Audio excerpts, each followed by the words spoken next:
Hey, sports card fans, welcome back to another episode of Two Guys, One Hobby with Dawn and John. Dawn, how you doing? I'm doing well, John. We're what's our record now? 3 weeks in a row we made videos? This is I think it may be 3 weeks in a row where we're over We did Mike um Ray and then our guest today. yes. I think that's And we have a really good guest today. But yeah, we may be putting too much effort into this. If we've done 3 weeks in a row, we may have to back off for a little bit, but that may actually be good timing because I did a video about this whole thing going away, and over Memorial Day weekend, we'll be doing the big push into the new house. So all of this is going to be gone. And I don't know how much time I may have to do videos, both on the normal well, channel and Two Guys, One we Hobby. put So up one of those pictures of you and pretend you're here because I don't yeah, pay much attention to yep, you always. But I do, before we get to our guest, I have to give you yep. kudos. And I called you the other night about this. Your interview with Wade Boggs was awesome. It, it, Thanks. it was one of the best episodes or interviews by anyone. And I had a little more respect. Not that I didn't have respect for Wade. I just never really thought much about him. But I was like, wow, he seems like a pretty good guy. Like I kind of, as I told you, thought, well, maybe he's just like, yeah, okay, here's my Wade Boggs collectors. You want a bunch of dorks, and he Yep. is right. Well, But we are, but that, but but no, you but I you could saw how know. he truly appreciated what you guys do and seemed to be really thankful. And I thought I just thought you did a great job. So Well, thank you. Yeah, not only does he love the game of baseball, because you can tell in just in the stories he talks about, but he's also very appreciative to his fans that in some sense, I mean, his career keeps him relevant, and he'll always be a Hall of Famer and all that stuff. But in terms of the publicity and getting his name out and recognized, especially with the younger collectors right. who never saw Wade play. Who's this Wade Boggs and all this stuff? And so we're us collectors and stuff are just keeping Wade Boggs alive and all that Yeah. stuff uh, the area of collecting. So yeah, it was a thrill of a lifetime. I was grinning ear to ear for probably about 2 hours after the interview. I bet. But yeah. So do you want Yeah. to sort of give a little intro here to our Yeah, guest so and we'll this is bring him on? my pick in the third round, although he's a first rounder. Um, this guy started his video maybe a couple weeks before I did, or his channel. I mean, not his video. And I also kind of knew about this guy around 07, 08, and we'll get into that once we get him. But amazing historian, amazing storyteller, uh, kind of a mystery man, and it's still be a little mystery tonight because all we ever see are his hands. But I am excited and thrilled that he agreed to come on, and that's Terry TJMAC. All right. Hi, Welcome, Terry. Terry. Hey, John. Hi, Don. How are you doing tonight? We're doing Good. well. I'm so glad you could join us, bud. Great. Well, I'm glad to be here. I know it's only the second time I've ever done one of these. I did one with John Keating at that 70s card show. So Okay. I appreciate the invite. Oh, our pleasure. And you did something with Alex Bowman 53. Where you guys Right. Oh, yeah, that's right. Yeah, that was that's right. Yeah, we did do an interview, and then we showed some cards, and that was just a lot of sending emails back and forth with video clips and things like that. You're right. So this would be my third one. Thank you. No. So what I was referring to, and I might have told you this, Terry, I might not have, but around 07, 08, I was big on the PSA forums.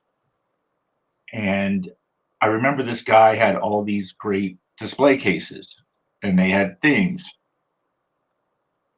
Move ahead about 12, 13 years, I'm on YouTube, and I'm watching this guy, and I'm like, man, I swear I've seen these display cases before. And the more we got onto it, I think I might have texted you. I'm like, were you on the PSA forums around 07, 08? And you were. And so in a way, I've kind of known you for 15 years. That's right. Yeah, I was on the PSA forums back then. And what I was doing is I had a case, it's the same type of case that I show often in my videos, the black case. and I would put 30 of the key cards between, at that time would have been about from 1956 in baseball all the way to the mid 80s. And I would show them, I'd show a picture of the case on the PSA website and the message board. And then I put some historical information from that year, kind of like almanac type information, to go along with that photo of the 30 key cards from that year. Mostly Hall of Famers, but some of the superstars of that time. So I think that's what you're referring to, is that series I did. Yep, that's absolutely what it was. Yeah, Yeah, that's. Oh, go ahead, John. Yeah, I love how the fact that, and again, I think you may have in one of your videos shown your one room where you display. It's not overly, it's not like my room, but it's very tastefully done where you have just maybe a few of these display cases, and you say that you rotate them out. That okay, if it's football season, you'll maybe put a couple years of those, say the 30 key cards from different sets, and when it's hockey season or baseball season, and you'll constantly rotate your collection out on these displays, so it's always fresh. That when you're in the room or look around, you always get a different view of your collection. Yeah, that's right. I have a pretty good sized room. I have 7 display cases in it. It holds about roughly 270 cards, I believe.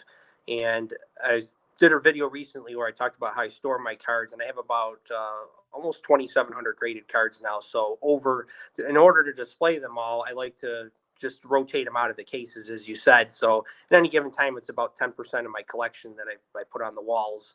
And what's neat about it is I can do all different types of themes in those cases. Like right now, I have a 50 card case in the center of the room. And then back in around Christmas time, I did my favorite 50 players to collect.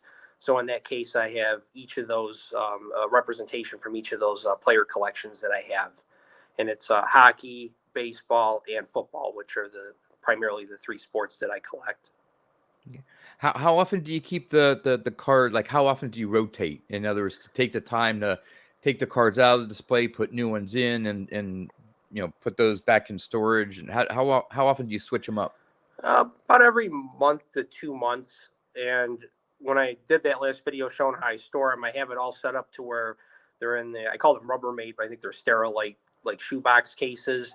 And then each of the graded cards is put in a graded sleeve. So literally all I'm doing is taking down the particular box that I want to take the cards out of into the card room. And then I just take the ones out and I put the new ones up. They're already sleeved up and everything. So it's a pretty quick process. Years ago, before they made the perfect fit sleeves, when they had the older sleeves that were wider, I used to have to take them all out to put them in the cases, and it took forever. So now I have it down to a science where I can change it very quickly. Yeah. Now, how and I know you've mentioned it on your videos. Now, how far with these, like 30 key cards or Hall of Famers, and I know I think you've done like certain Hall of Fame runs for certain years, but how far do you go back with at least, say, the 30 greatest? And maybe we can talk baseball, and then you can go into other sports. How far back do you go, and what's like your newest set or group of cards? Sure. So right now for baseball, I have what I consider the 30 key cards from 1956 to 1989 tops. Now, the 87 to 89 tops are exclusively Tiffany cards. I need a few more 89 still, but complete would be 56 to 88. Wow. And when I say key cards, like it's a little subjective. I'll be honest with you. Sure. It's going to be all the Mantles, the Mays, the Aarons. It's not combo cards, no leader cards. They're the base standard card for that player from the set. A couple exceptions to that, like the 62 Tops Manager's Dream with Mantle, Mays. I love that card, so I made some exceptions within that. But that's the fun of it. And then I'll have non-Hall of Famers like Roger Maris, Pete Rose, Steve Garvey, and they'll take the place of some Hall of Famers, because in some sets there's more than 30 Hall of Famers. But in my view, some of those players meant more to me. They're more important to the game. Like Roger Maris is a critical. You can't tell baseball history without Roger Maris. Right. Yep. He's going to be in. I have his complete run, where Bert Blyleven, I have cards of his, but I don't have his complete graded run of cards. So I had to make some trade-offs. But what I'm doing now is I'm actually even going beyond the 30 cards because I'm pretty much done with it, and I don't intend to go back to 1955 and before. I'm kind of cherry picking those years just because of the budget. Obviously, I'll never get the key cards for 52 tops. Yeah. So that was doable for me, and I actually talked about that in a video where that's, to me, like 56 is around the time of pop culture when sports was really being shown on television a lot. And those are the players that I either learned about from my father, my father-in-law, or just, players I grew up watching, obviously, into the late 70s and 80s. Well, that's the fun thing about collecting. There's so many ways to enjoy sports cards, whether it be modern, or I know we focus here on vintage, but so many different ways to collect, and a lot of people, including myself, tend to gravitate toward the Hall of Famers. Okay, they're the more well-known players and stuff. But as you said, you have some non-Hall of Famers in there. Steve Garvey, Pete Rose. I do the same thing. I have Pete Rose, Thurman Munson, Dwight Evans. Red Sox player I think should be in the Hall of Fame. So even I've gone beyond a little bit of the Hall of Famers. Pirate. Huh? I said that Red Sox player doesn't deserve to get in before a certain Pirate does. Well, we'll see. No. Yeah. Well, yeah, No, Dave Parker does deserve. Right. I'm assuming you're talking about Parker. Yes. Right. Yeah. Right. Well, I've actually been adding more of his cards lately too because I think he's going to get in. I hope he gets in before he passes away. I know. I saw him. I think it was last year, John. It was either last year, John, when we were at the Pittsburgh show, or the year before he was there, and I'm sure he was there both years. But yeah, he doesn't look great with his Parkinson's. But it would be nice to see him get in before he passes. So Terry, what does your wife think of the display cases with cards around the house? Well, when we bought this house, she loved the kitchen in this house. There's a chef's kitchen and everything. Okay. She loves to cook. And then when the room that my display case is in is a multimedia room. So it's, right. My kids, I have 4 kids. They're in there quite a bit with their friends and that. So she sold that room on me to put my collection in because she really wanted the house. And then I saw that room and I had all kinds of possibilities that ran through my mind. And she's very encourages my collecting, really. I'm disciplined about it. I don't, spend more than budgets allow and things like that. But she encourages it. The rooms, as you said, it's kind of spread out and tastefully done. That's her hand as well. We're both kind of similar personalities, but her hand, she helps me space everything out and get everything set up in such a way. So it's very presentable, I guess. Now, are your kids into cards as well? My oldest son is into cards. He collects modern cards. We're working on a 60 Flair baseball greats set together, graded set, and he's got we have a display case similar to what's in my card room in his room, where we're putting the cards for that set together. He collects all the modern day players. He collects primarily graded cards like I do. It's my influence, I guess, and does have some top sets as well. But he's very into sports. He plays baseball in school and travel ball and all that. So, yeah, he's really into it. I don't know if it was your last video, but the one where you talked about not coaching anymore and you showed the balls of all the kids and the awards, and it's that was such a great show too. And it's as I was watching it, I was thinking, would you ever consider coaching teams that your kids aren't on, maybe when they get out of school, or it doesn't have the same effect or thrill as you're being on the team, maybe? Yeah, I mean, to be honest with you, I don't know. That's a possibility. I do know for the next, at least the next 5 or 6 years, I'll be watching them play ball. Like my youngest daughter plays softball for her school as well as travel ball, and then my oldest son, like I said, plays both. And then my youngest son's into flag football, and he's only 10, but I don't coach anymore because he's not really into baseball, so he's not going to get back into it. I think part of it is that he sees his brother and his sister playing it, and he wants to blaze his own trail. Right. So he's going the flag football route to start, and he likes swimming. So that's good. I just don't coach those things. Sure. So That's like my son is doing. He's a high jumper and triple jumper, and he used to play basketball, and I was a big basketball player, and so I would get on him about certain things and techniques. Where I think he loves track because I know nothing about it. I just when he leaves for me, I'm like, jump high, jump far. Like he's like, okay, right, Dad. You know? right. And it's good. I encourage that, just as I'm sure you did, Don. What about you, John? Does your son, did he play sports in school? Yeah, he played AYSO soccer, and I was his coach for, oh gosh, I bet you it was 8 years maybe. Since I guess what the lowest age group is, like, what, 4 or 5 year olds, and I was like an assistant helper coach, and they're like, "Oh, hey, great, we need coaches. You can coach your son teams next year, right?" And I'm like, well, okay. And then I just they just assumed that I was going to be coaching my son's team, and I did it all the way up to um, however the age ends when they start getting into like junior high or something like that. So I bet you it was probably 8 years. And he also played little league. I wasn't an official assistant coach, but I helped out with practices. I was in the dugout, either doing pitch count or something else, helping out with the team. So that was fun being able to do that. But I didn't coach any baseball. I've thought about so my son he's finishing up his junior year. I thought about in the fall maybe seeing if he wants to coach like little kids basketball. Him and I. And I don't know if I have to be there because he's not 18, but he could draft the kids and coach. I thought that'd be kind of cool to coach with him. I don't know if he would think it'd be cool, but I think it would be. Yeah, I think that'd be a great idea. And as I said in my video, I imagine that my son and my youngest daughter, my oldest son and youngest daughter, will probably coach someday. So if I don't do it before then, Don, I'll probably do it with them at some Yeah, point. that'd be awesome.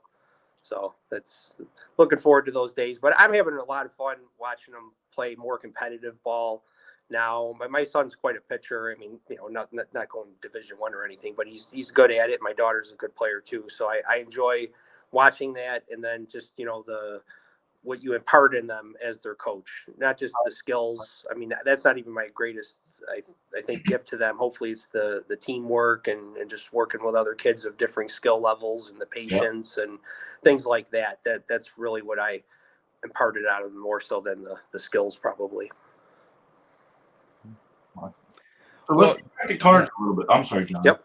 No, I was just going to go into your some of your videos in the themes that the cards are part of your collection, but rather than and I think, Don, you've done it, I'm sure I've done it, and countless others do it, is they'll show some cards off of maybe either a particular player or whatever, and maybe talk about the cards or the players a little bit. But one of the things that I think you stand out a little bit on is you like to tie cards with the players, of course, but that they tell a story, that you'll show off 2, 3, 4 cards of, say, players of a particular team that had something special that year or something unique.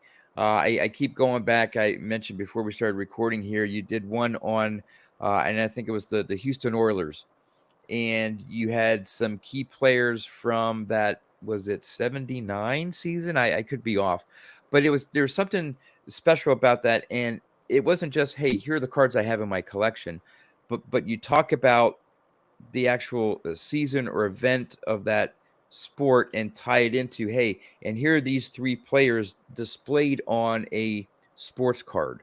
And so I really like how you do it. So maybe you can talk to us a little bit about how you came up with that concept and what maybe some of your favorite ones that you did did for a video.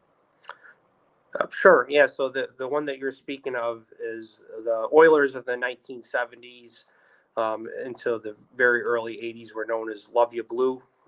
The coach was Bum Phillips. They're a real fun team compared to where the Dallas Cowboys, would be their rivals in state, I guess. They were more like the corporate America's team image. The Love You Blue team was just kind of fun and laid back. And I had the Earl Campbell rookie in my collection, and his only card, base card of his playing days is 79 Tops. Really? And then, yeah, he had a contract dispute or something where he never made any cards in his playing days other than in the year 1979.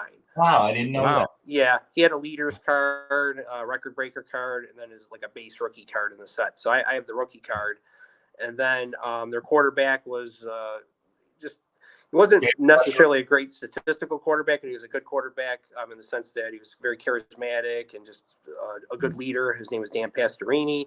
And then also they had some good defensive players like Alvin Bethea. So what I did is, and he's in the Hall of Fame, but Pastorini's not. So I build these teams together because these are just really parts of my childhood growing up or things that I've read about in history. And I just try to build these little sub groups of cards that I display in my room. So one of them was the Love You Blue Oilers with Pastorini, Bethea, and Earl Campbell. I've done it with baseball. For example, the Big Red Machine. I'm working on one right now, but the four Hall of Famers and Pete Rose, or three Hall of Famers and Pete Rose would be a better way of saying it, even though he should be in the Hall of Fame, Right. is they all have Rookie Cup cards. Tony Perez, Joe Morgan, Pete Rose, and Johnny Bench all have a rookie trophy. They're rookie trophies back then. See, But they all have a rookie trophy. I've learned two things in the last 20 seconds here. Like I knew they had cup cards, but I never put it together. Yeah. In my mind, yep, the Astros card, the 69 bench, the 64 rows, yeah. 4 rows, the Perez. So you put those four together, and that's just a great theme. You have those 4 rookie trophies of the core of the Big Red Machine. And then, then you can even expand that. You can say, all right, I can get the Concepcion rookie, the Griffey rookie. You can do their whole lineup if you want of their, non-pitcher. Pitcher lineup, so the 8 players, you could do that. So there's just a lot of ways. My mind always is working with that type of stuff. I might have to do a VR. I watch documentaries. What's that? I said you've got me thinking about doing a We Are Family video now. The 79 Pirates. Yeah. Right. Yes. And it's not necessarily just saying I can go out and buy the team set, because I could do that, right? I can just buy a raw team set, but I display all my cards, so. So I like to buy them graded because that's just how I display them. They have more meaning to me in that format, like to each their own, right? That's just how I collect.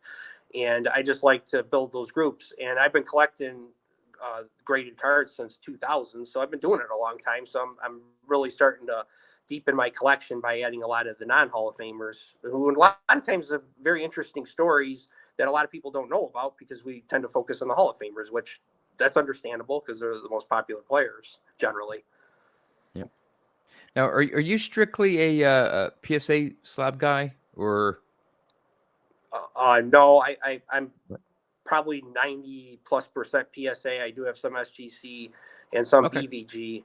The reason why I was mainly PSA when I first started was because that was all there was really. The SGC was not really around. That's why somebody called me in a video. They go, "You're a PSA snob." I'm like, not really. I've been collecting for 20 something years. That was what was there. And SGC is fine. I don't have a problem. I know some people like to display them. They look a certain way if they're the same company, but when you put them in the case, I think you said it best, Don, like you don't even really notice it. No, you don't. You look at the card. Yeah. I'm looking at the card. Like, I got a Lefty Grove 34 Gaudy and a BVG 5. And I'm like, find a better one in that grade, in my opinion. And I only paid under $500 for it. And I don't even mind, the old flip versus the new. Right. A lot of glare. Like, that doesn't bother me either. I'm just all about the card. Yeah. I did do one set, and I don't know why, because it makes no sense. But the 1976 Hall of Fame run, I have an all SGC, and they all had to be the new label, which I would never do that again. I don't know why I did that. But at this point, like when Jim Cott got in and Tony Oliva, I was like, at this point, I have to get them in those labels or that grading card. Right. Yeah, you're too far in, so you have to do it now. I understand. And I think, John, you're pretty much exclusively PSA, right? I know you have some BVGs. I've seen them in your videos. Yeah, those were the BVGs were vintage cards that I had for some time. and at the time, I didn't have a PSA subscription, the whole $99 thing or whatever. And my local card shop wasn't a submitter. He doesn't really sell that many graded cards. So I was like, okay, well, what can I do, like submit on my own without having to pay the subscription thing? And so I just went sort of the easy route and said, oh, well, Beckett, they grade vintage cards, and all you have to do is fill out a form and send them in. You don't have to join this thing, whatever. And so, yeah, I have a lot of my, say, 50s vintage cards. But then once I started to say, I want to expand my vintage collection, I want to, build a, somewhat serious collection. I just started down the route of PSA, and I'm one that now I have all these PSA, the BBGs. I'm like, I don't like the holder as much. You can't see the card as well. And so I don't want to say I'm a PSA snob. I'm just one that I just like consistency. And I started off when I started building my vintage collection with PSA. And so to switch now, I like the uniform look, and that's all it is. Sure. It's not for resale value or not, all that other reasons why people say, well, PSA is better than this or whatever. I'm not looking to sell, so it's not necessarily because of potential higher value than SGC or something. So one thing I've learned is us as collectors shouldn't be really judging one another. We all have our idiosyncrasies and ways to do things, and I think we just have to be accepting that this is how you go about it, it's how I go about it, and we have our ways of doing it. We have so much in common, right, in how we collect. Those are just maybe ways that we express it, is like that you like certain grades or certain grading company, or me, I don't mind crossing over grading companies. I like my cards to be all around the same grade in the year I'm collecting them, though. I'm kind of anal about that. Like, I don't have a 2, then an 8, like, for whatever reason that bothers me. Right. But again, we all have our my little own things. idiosyncrasy. Yeah, how boring would it be if we all collected the same? Right. Why do we watch each other's channel? It's like, right. And we even tolerate Jake Legends Never Die, the fact that he doesn't own any graded cards. So we accept him. That in the hobby, and he has graded cards that he wants to for resale value. So don't let yeah. But I'm actually going to be driving collection the woods in the next couple of days. I was half tempted about hitting him up, but I'm going to have my son with me. I don't know if he's going to want to stop and look at someone's room. And I haven't run this by Jake either, so I may not be permitted. Yeah. I think, I don't want to say everybody does, but I think most collectors appreciate that there is some good things about grading, even if they don't want 100% of their collection graded, because there's the security feature, the authenticity. And I know the grading, I don't really participate too much in the events of the hobby. Like, I know the trimming stuff, I don't really get into all that. I got a job. I don't need another job. I love collecting. I love research. And I've bought a lot of graded cards, and I like the fact that they get it wrong or get it right a lot more than they get it wrong. Right. A lot more. And do you submit raw cards, Terry, to be graded? I've never submitted a card to be graded ever. Okay. Never. You bought them all? No, I bought them all graded. Yeah. Okay. So it's just something I've never done. I know you said graded in 2000, but when did you start collecting cards? Well, as a child, of course, I started around 1979, and I collected until about 1991, on and off. I can't say every year between that time, but you know how it goes when you're a kid. And then I stopped when I was about in 11th grade, and then I picked it back up in 98. And I had 2 cases that I bought I moved into our first house, my wife and I had this finished room in the basement, and I bought 2, I think it was like 30 card cases. They weren't for graded cards, though. They're just top loaders, and put them in. I just wanted to have a display. I wasn't really getting back into collecting per se, but I wanted just some cards of players I liked. And I remember buying a 68 Topps Willie Mays, and I went to put it, for whatever reason, I was putting this one in a screw down, and how the screw downs would have like a cut spot for the card, like some of those screw downs would have it. Well, that card was moving around a lot. And I'm like, why is this card moving in there? it should fit, right? And then I started comparing it to the other cards, and that's when I learned about trimming.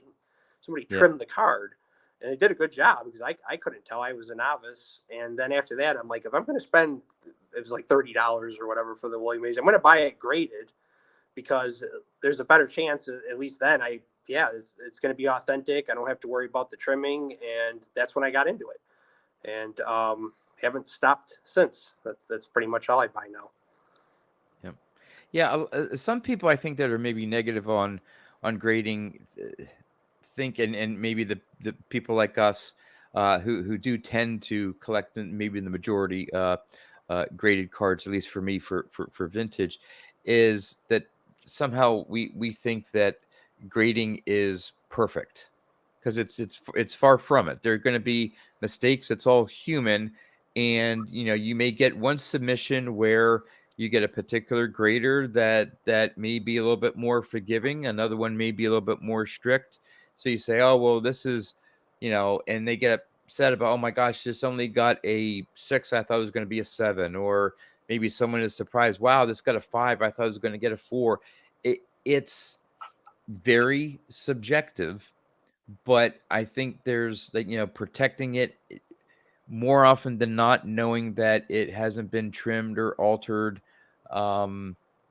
Some people don't care if there's if they buy or own an authentic card based on budgetary needs or what the card is. They're fine with an authentic grade because they know it's a quote unquote true card, things like that. So it's I don't think grading was ever meant to or can ever be perfect. There's going to be people that have opinions that, oh, this was undergraded, this is overgraded, this is whatever, or I can't believe they sent this card back because they said it doesn't meet the size requirements. I got it from a pack in 19 whatever. There's no way this is trimmed. This is crazy. It's a scam. And you're always going to have your detractors, but I think there are some positives, protecting the card.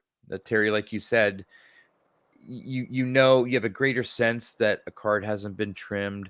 When you go, if you ever go to sell a card, there's whether you agree whether it's overgraded or undergraded a little bit, there's a number assigned to it, and within the hobby for a particular player in that number grade, you can have a good sense of what the value price would be in terms of selling a card.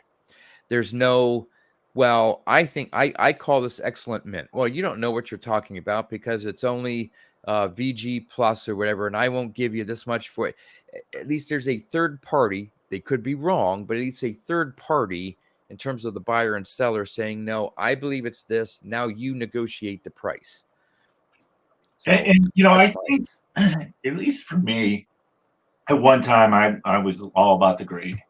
It was, I'm looking for 7s, I'm looking for 8s, and the YouTube community has kind of helped me. Like, it's been said all the time, but I don't know. But you'll still see guys say that, but then they're like dissecting the card till it's like, really, come on, just a card. But where I'm going with this is, I think we forget sometimes how old these cards are, and even if it just has a little crease, it's really in good shape. And I want to show you an example. A guy at my church said, "Hey, do you have the Michael Jordan Upper Deck baseball card?" And I said, "No, I don't." He said, "I'm going to bring it in." And that was like 3 months ago, and I saw him in church recently, and he handed me this, and it was in this holder, as you can see. It's brown. A little mold on the back. Oh, wow. Here's the holder was in. Like, it took me forever to get it out of this sucker. Wow. But he's so proud of this card because he's not and I sat back and I was like, you know what? This is a great gift because, sometimes maybe we overthink it. Now, would I buy this card like this? No, I'm not going to go that far. But, and maybe that's just the art part of it, but to the normal Joe on the street, he thought this card was incredible. Yeah.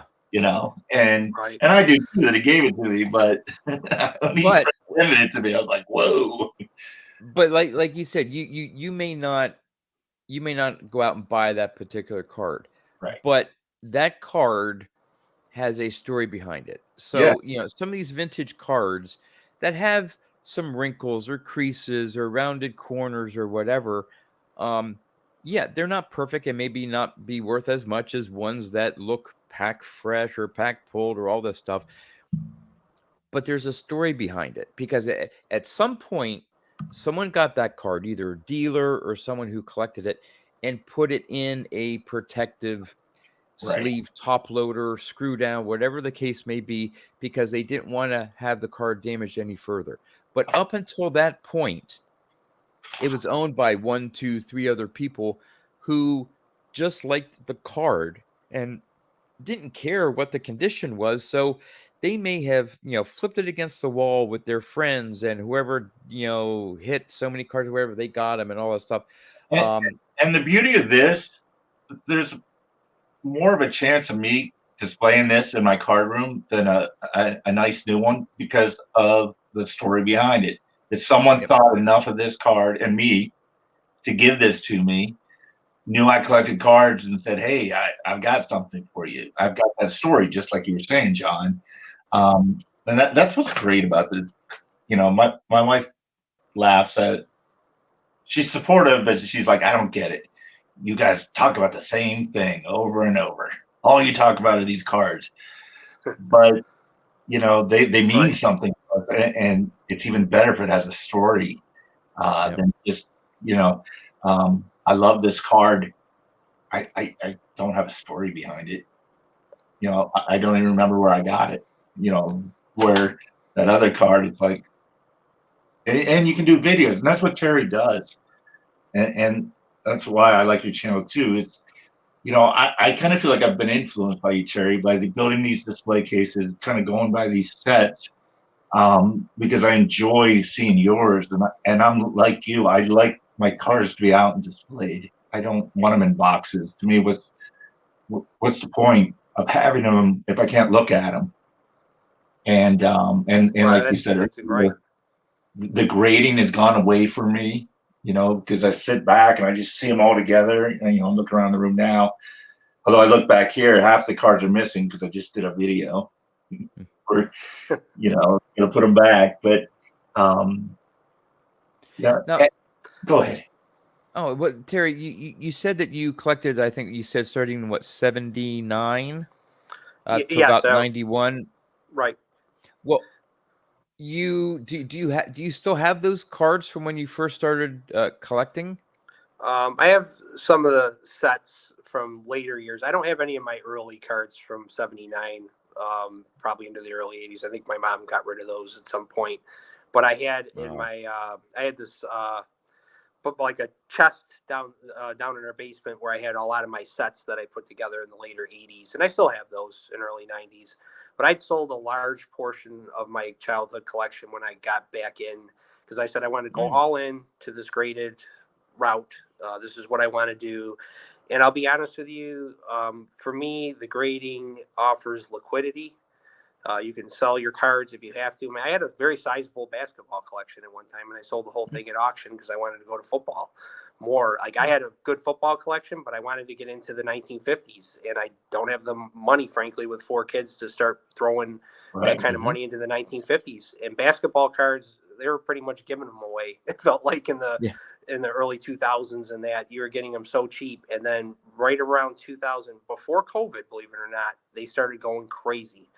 Mm. And I'm like, I said to my wife, I talked to her about it, and I'm like, I could sell these, take some of the money, do some things around the house that we want to do, and then take the rest of it and put it towards some football cards and hockey cards that I've wanted, like that hockey case build that I've been working on. Yeah, that's a great series. Yeah, that was all financed by the basketball cards that I sold. I could not collect all 4 sports anymore because I like to go back as far as I can go, and I'm like, hockey has a continuous history, baseball has a continuous history, football does from the 50s all the way up. Basketball has huge gaps, and it annoys me, frankly, that you can Mm. go whole periods of time and not have any basketball cards in the 1950s and 60s. And I'm like, I can't tell the story of the era that I want to talk about when there's all these gaps. I can do it in hockey, baseball, and football. And then the 86 Flair basketball got so expensive. I'm like, I'm never going to get some of these cards because I'm not going to pay the money to get them.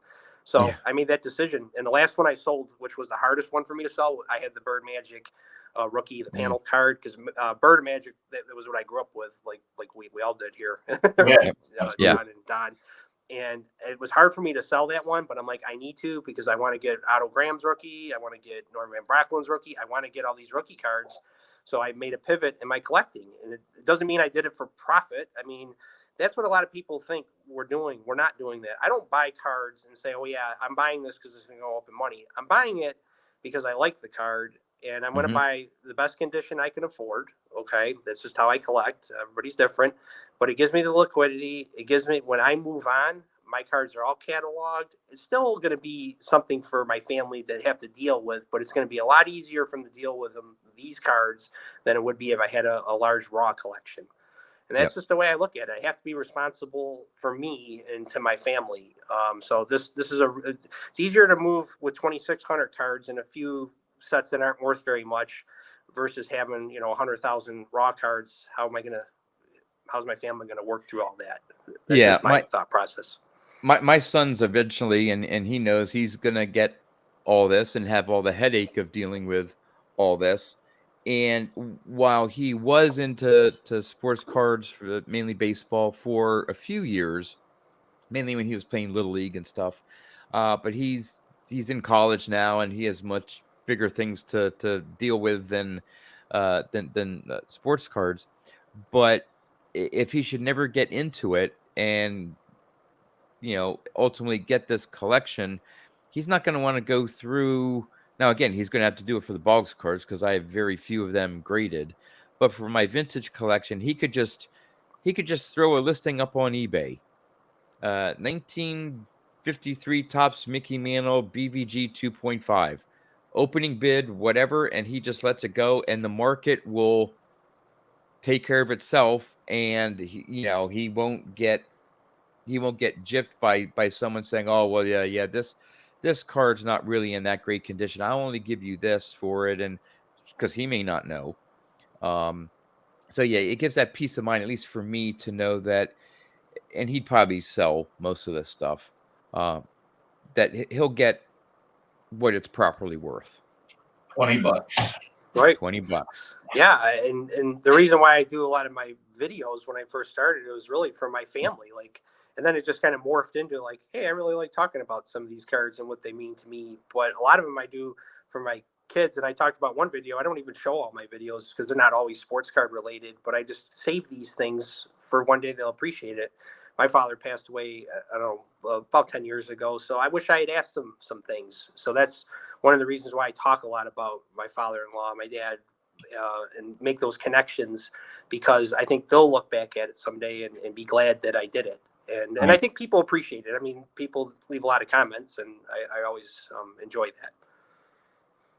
Yeah, I think that's how a lot of us started on YouTube. It was watching other people's videos. Hey, this looks like fun, and maybe for me, it was really the first opportunity to talk to someone, even though it was a video screen, but interact with comments of showing off my collection, because I don't, other than my son, which again has lost interest. My wife supports me, but I show her cards. She go, okay, well that's nice, but didn't have anyone to talk sports cards with, and so being on YouTube has allowed me to do that. Plus, as you mentioned, Terry, it's sort of a it's a recording of what you have and your passion, and who knows.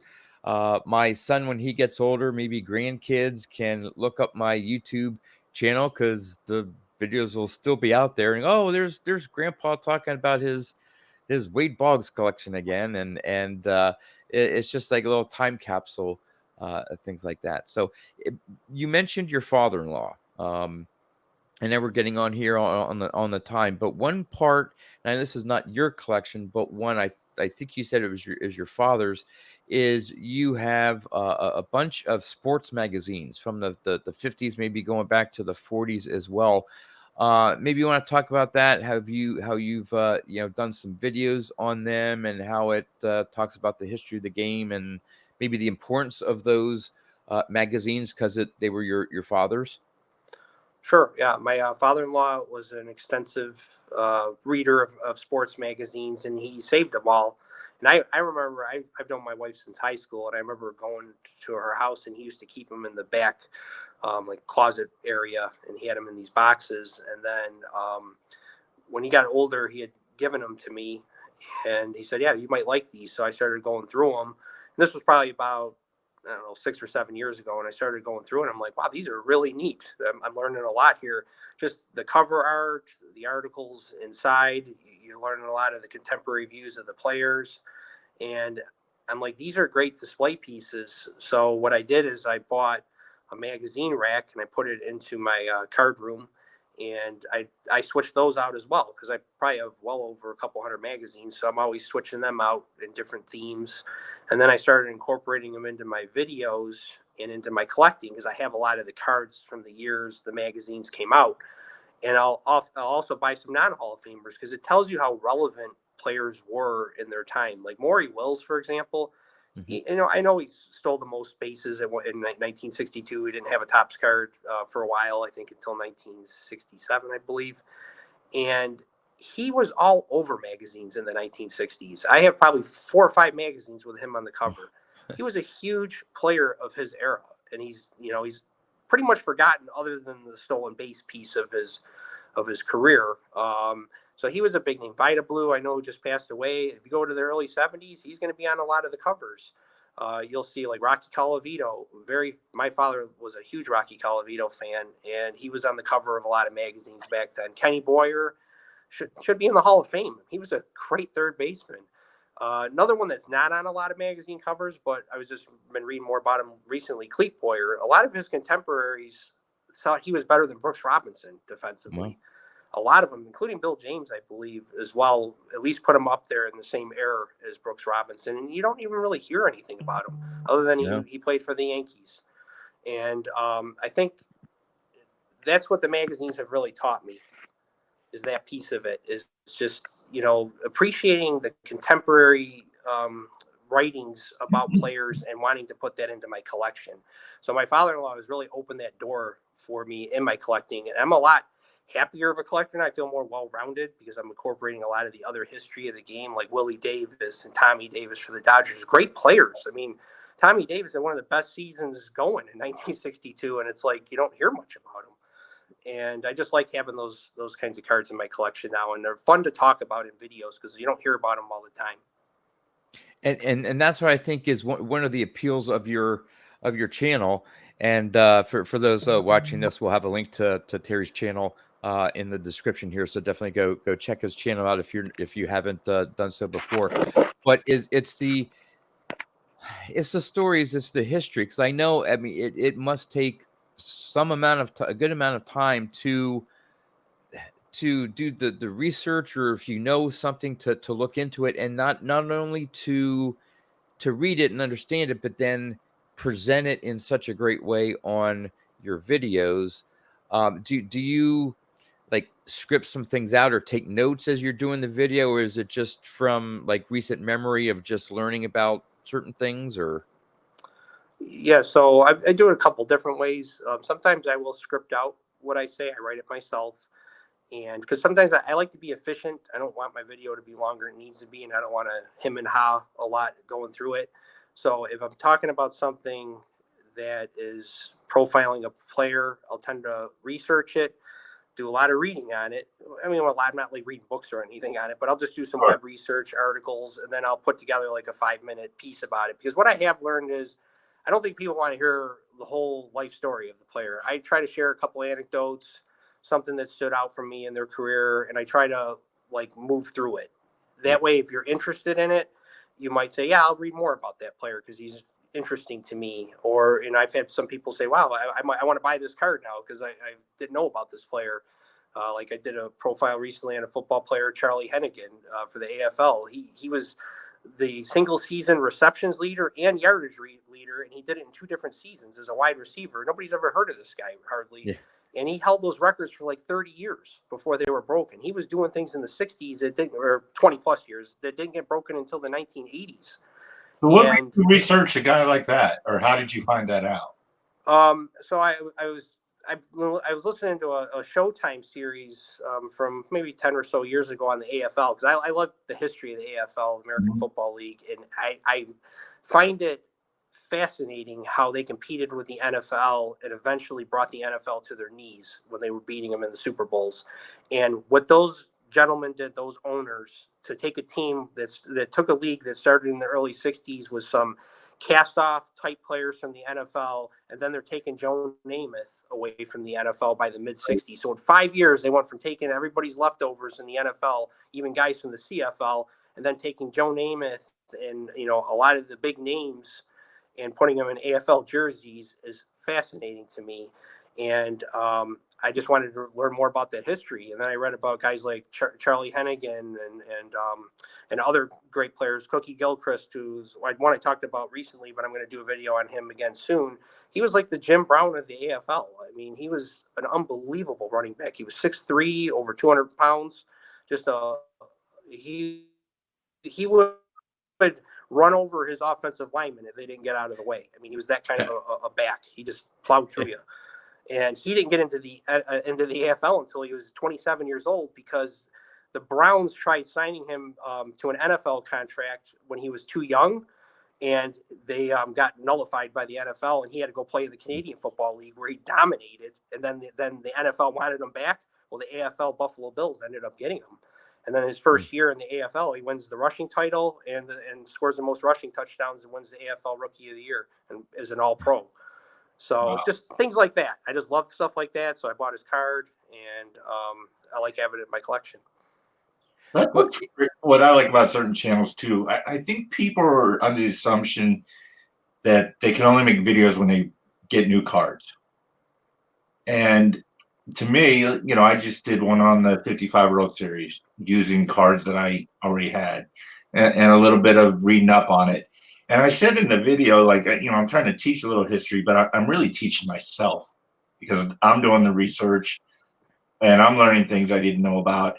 And, you know, I love seeing people's enthusiasm when they get new cards, don't get me wrong. But I don't feel like I feel like that's an excuse sometimes not to make videos. Like, well, I'm not buying anything, so I haven't made a video. I'm not buying much right now, but I've got a million ideas in my head, and I think Terry's along those lines, that he doesn't have to say, you know, here's a mail day. You know, yeah. I don't do many of those. I mean, John and Don, let me ask you. I mean, are there many cards that we see that we've never seen before, other than a few channels that really show them? I mean, what we love is how you show your cards, right, and your passion for it, and how you don't. I mean, the channels I don't tend to gravitate as much towards are the ones that just show the card and they go to the next card and the next card. I mean, tell me why you like the cards, or you know, what drew you to pay the money to buy it, you know? And that's really interesting to me. That, and it's not that, I mean, how many, we've all seen the Mickey Mantle cards and the Willie Mays and Clementes, and but I still watch the videos if somebody shows it in a way that I appreciate. Yep. Yeah, and that's one of the things that when I first was thinking about making videos, I was like, I don't have anything that people haven't seen before. And that was kind of holding me back at first. I was like, what am I going to show? But then I learned that, like you said, Terry, there's more to it than just the card if you present it in the right way. Yeah, I mean, your 55 video was great. I watched it. I'm like, yeah, I mean, the cards you showed, I probably have seen them on your channel, all of them or most of them. And I'm like, who cares? You showed it in a different way. John, you did one recently on Yankees players through the years. And like, I think most of the cards you've showed before, but you didn't show them in that format before. Right. And you put a different take on it than you've done in other videos. So again, we've seen the Mickey Mantles, but you did it in a way that was engaging. Yeah, well, thank you. And getting back to all these interesting stories about players that most of us have never heard of. If you think about it, there's been, and where did I see the stat somewhere? I think it had something to do with Wade Boggs, but there's been like 22,000 different baseball players since the beginning or whatever. Wow. And each one of them, whether they've had one game in the majors or have a 24-year career, they all have a story, and ones that have really interesting stories that to me, but I haven't really researched it a lot, but I've seen some videos where people talk about it, are the players in the going way back to the T206 set. There are some interesting characters that are featured on those tobacco cards beyond the standard Hall of Famers. A lot of them were from minor league teams, but whoever's been doing these videos or is into those cards, there's, like I said, there's some very interesting stories of those players that would make great videos. Now, I know most of us here, I only own like 2 tobacco cards. I think, Don, you may only have a couple. I don't know, Terry, if you have any tobacco cards. But so that's not what the 3 of us really focus on our collecting. But there are those that do, and not even the T206s. It could be cards from the Gaudy series or Play Ball or whatever beyond the Hall of Famers. Each player that made the major leagues has some sort of story. Now, some may be more interesting than others. This But guy 73 story isn't all that great, but that bum. No, you don't. Yeah, that's Yeah. No, but you're right, John, and you can go to other sports as well. I mean, one of the reasons why I did branch into football and hockey is because I didn't know a lot about 50s football when I first started, or even I'm learning about hockey more and more now, like some of the great players. And it's exciting when you can get cards and you can learn about the players, and then, like I said, have them reflected in your collection. It's like I get stimulated by that versus maybe collecting players that I know a lot about, and I've already have a lot of those cards, so I don't need. I have Mickey Mantles from 56 to 69. I don't really need to go back and get any more. I'm not looking to. They're expensive for one thing, but yeah. I'd rather buy another card of somebody I don't have. I have enough Mickey Mantles. I don't need to be a completist. I'm never going to get there anyway. So, and it doesn't mean because I only have those, I'm a less Mickey. Mickey Mantle's my favorite player. I don't need to have his whole run to prove he's my favorite player. Right. And it doesn't mean somebody who does likes him more than I do. Who cares, right? I got the ones I like. The 56 was my favorite card ever. I got it. I don't need another one after that. Maybe I'll get one. Maybe I won't. I'm sorry. Go ahead. Do you collect any of the early 50s Bowman baseball? I know you have football. Oh yeah. I have. I have probably about 50 or 60 cards from the early 50s Bowman. Yeah, I'm putting a lot of 55 Bowman together right now. I've really been into that set. Yeah. I might do like the Hall of Famers and some of the stars from that set because that's doable. The Mantle's the most expensive card, and it's doable. And it doesn't have like Clemente or like Koufax, like the big rookies. But yeah, I do have quite a few. It doesn't have early 50s. What was that? Oh yeah, yeah, that's a nice Clemente. Yes. Wouldn't that have been a great card? Oh my gosh, yeah, they would have made that card. Yeah. Who did that? My readers, I don't know. Oh, or what was it? Was it like one of those art cards that you got on eBay, or no? It's one of those. I don't know, like you collect short print type. I don't know. Okay. Modern card of. Gotcha. I don't know. Yeah, that's a beautiful card, though. Wow. Yeah. But yeah, so that's. I mean, it's nice to complete player runs, but I think you can only go so far. This is the budget. Well, for me. I just did what I consider for me now is the complete Topps playing run of Tom Seaver because I don't have his rookie card. I'm looking at close to a grand, even in a low copy. I don't know when I'm ever, or maybe someday I'll get his rookie card, but I'm not putting all my effort into saving for that Tom Seaver rookie. If I'm able to do it someday, that's great. But I don't need to say, oh my gosh, I've failed because I don't have his rookie card to say I now have the entire playing day run. I have it all except his rookie, which if I never got his rookie card, I'd be fine with that Tom Seaver run. Right. So. Yeah, it gets to the point, John, where you're like, do I really want to spend $1,000 on a card that I might not love? And I'm not saying you might love the Tom Seaver rookie. Yeah. That's one of the few I don't have. I don't have the Pete Rose rookie or the Tom Seaver from the 56 to 89 of like prominent players. It's the only 2 rookies I don't have. And the Tom Seaver got away from me. I mean, for a while I could have got one for $500 or $600, and I was like, I'll just let it go. And then the next thing you know, it exploded, and I'm like, I don't want to part with that much money to get that card. Right. There's so many other cards I'd rather have, and that's the dilemma we face when we have budgets, right? Yeah. We got to make those trade-offs. Yeah. Well, hey, before we and I know we can continue talking here, but maybe we can take a quick break and then come back and maybe do some summary or whatever. But I have a trivia question. I don't know, Terry, how you are with trivia, but let's see if either one of you can get this one. I don't know what the difficulty level on this one. I had a pretty tough one last video, but here's the question. Who are the only two players to win League MVP, World Series MVP, and All-Star Game MVP? Only two players to have won a league. Now, again, it's not necessarily same season, right? Oh. But in their career, have won League MVP, World Series MVP, and was an MVP in an All-Star Game. And I'll give you a hint. One of the two, their name was mentioned at some point. I think I know during the show. Let Terry go first. All right. Well, I didn't know you threw the curveball of the All-Star MVP, because I was going to say initially Thurman Munson, because he won Rookie of the Year MVP, and I think he was a World Series MVP. It's not Munson, right? Nope, not Munson. Okay. Go ahead, Don. You take a shot. Mantle. Nope.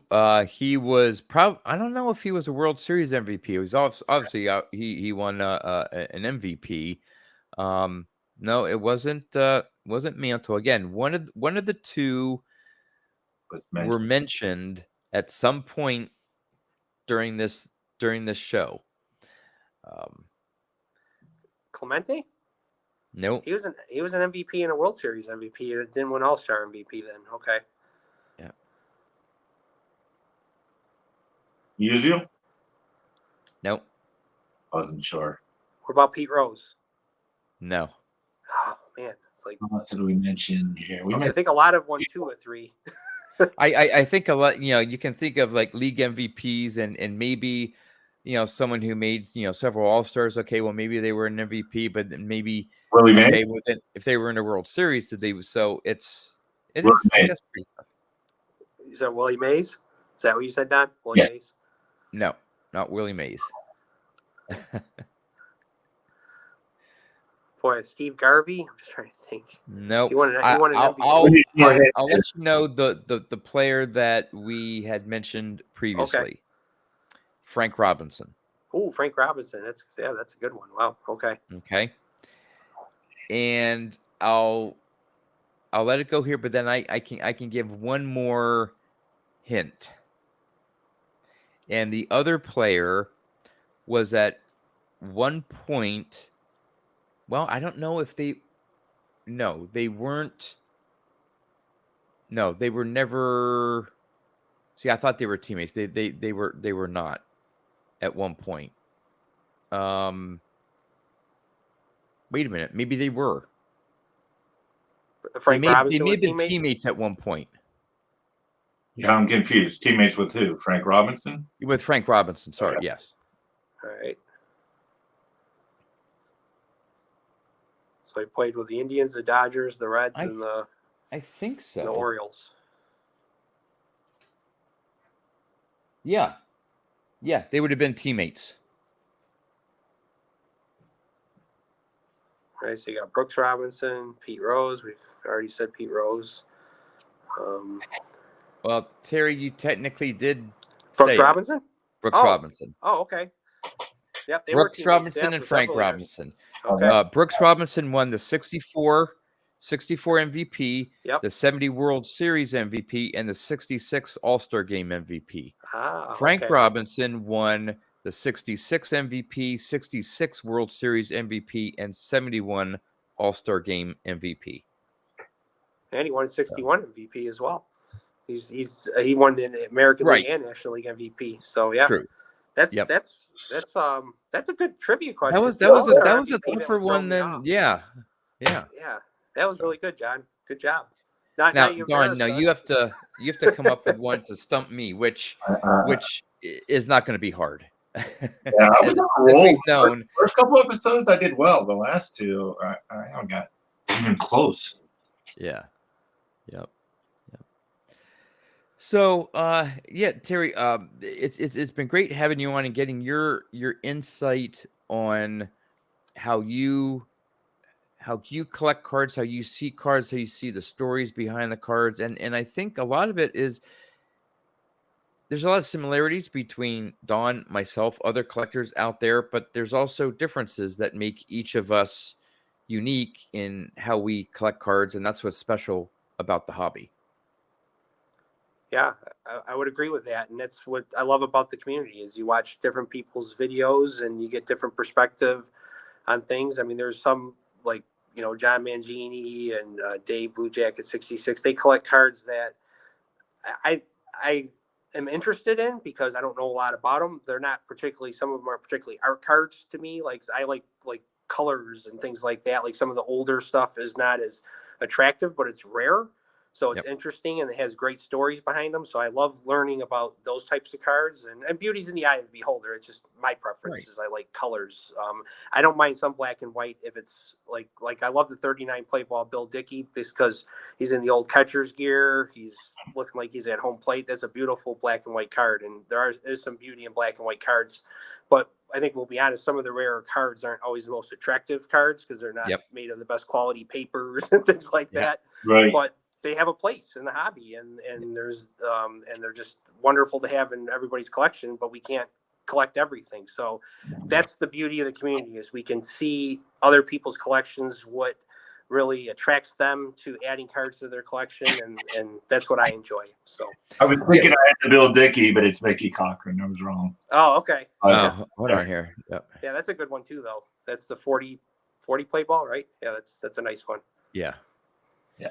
What I like about Dave Blue Jacket 66's collection is, he has some big name players, really rare cards, but and I know he likes to focus on like food issues and stuff, and it's just really interesting to me how most of us when we think even vintage cards, Tops, okay, maybe Bowman comes to mind or maybe Leaf comes to mind, but Dave's knowledge and collection includes all these, caramel companies or ice cream companies or candy companies or other tobacco food, dog food, and all these companies in the 20s to 50s, maybe even a little bit into the 60s, maybe, but primarily probably 20s to 50s. You had different companies that said, "Hey, we want to promote our product. Baseball is America's pastime. Is the most popular game at the time. The sport. Everyone knows these players. Hey, what a great way to sell our product is to issue a set of cards. And again, they may not be the most colorful. They may be blank backed, or they may just have an advertisement on the back, but to me, I find them interesting because of the story behind them. And some of these companies may have just done it for 1 year, they may have done it for several years, and just the stories behind it I find interesting. And the last thing is, you mentioned John Mangini and the stories behind some of the cards. I believe he collects, and I'm trying to think what set it is. I don't know if it's Gaudi or whatever, but he owns a lot of PSA 1 copies. And the reason why they're PSA 1s is they have stamps on the back. So a certain collector or whatever said, "Hey, this is my card." And they put a stamp on it. And I think he owns a couple that he just happenstance through eBay or whatever, collect, and has it's different cards in that set, but they have like the same stamp that in theory may have been owned by some collector back then that put his own little mark on it to say, "Hey, this is my card," almost like putting your initial, kids maybe from when I started collecting, they'd put your initials on, JR. Well, that's my card. Well, okay, that just, ruined the value. But for someone like John Mangini, there's a story behind that. And so there's value there beyond a condition. that's interesting. Absolutely, and that's what is so great about this community is that you get those perspectives and you get to expose to those collections. Before YouTube, I never even would have saw many of these cards, No, you're right. and that's you, and you get an appreciation for it. You get appreciation for the collector, but also for, for the cards themselves. So I agree with you, John, everything you said there. All right. Well, this was great, Terry. Thank you for coming on. We really appreciate it. As for our next video, it's on me to bring on the next guest, and I haven't even thought about it yet. I'm too busy thinking about the whole moving situation here. So not sure when we're going to have another episode, but since it's my turn, of course, I am going to have a great guest. So we'll see who that is. So, hey, for all of you that have made it this far, thank you very much. And with that, we'll see you next time.